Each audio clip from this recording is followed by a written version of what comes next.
வணக்கம். நீங்கள் பார்த்துக் கொண்டிருப்பது ஸ்டார்ட் அப் நியூஸ் தமிழ்.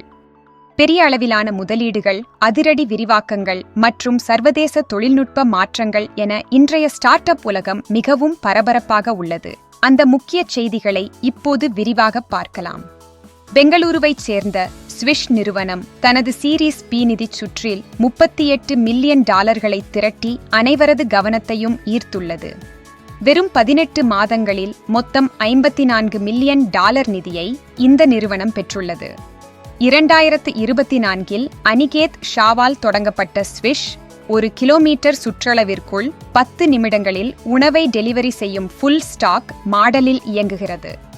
தற்போது பெங்களூருவில் தினமும் 20,000க்கும் மேற்பட்ட ஆர்டர்களை பெற்று வரும் இந்நிறுவனம் அடுத்ததாக பிற நகரங்களுக்கும் விரிவடைய திட்டமிட்டுள்ளது. சென்னையை தலைமையிடமாக கொண்ட ராக்கெட்லேன் சீரீஸ் சி நிதிச் சுற்றில் $60 மில்லியன் திரட்டியுள்ளது. இதன் மூலம் அந்த நிறுவனத்தின் மொத்த முதலீடு $105 மில்லியன் உயர்ந்துள்ளது. AI தொழில்நுட்பம் மூலம் தொழில்முறை சேவை ஆட்டோமேஷனை எளிதாக்கும் பணியில் ராக்கெட்லேன் உலக அளவில் ஒரு முக்கிய இடத்தை பிடித்துள்ளது. சர்வதேச அழக்கூட்டும் சாதனங்கள் நிறுவனமான லோரியல் சுமார் $3,500 கோடி முதலீட்டில் தனது முதல் AI பியூட்டி டெக் மையத்தை ஹைதராபாத்தில் அமைக்க உள்ளது. இந்த மையத்தின் மூலம் 2,000க்கும் மேற்பட்ட உயர்தர வேலைவாய்ப்புகள் உருவாகும். இந்தியாவின் தொழில்நுட்ப திறனை உலக அளவில் அங்கீகரிக்கும் ஒரு முக்கிய நகர்வாக இது பார்க்கப்படுகிறது.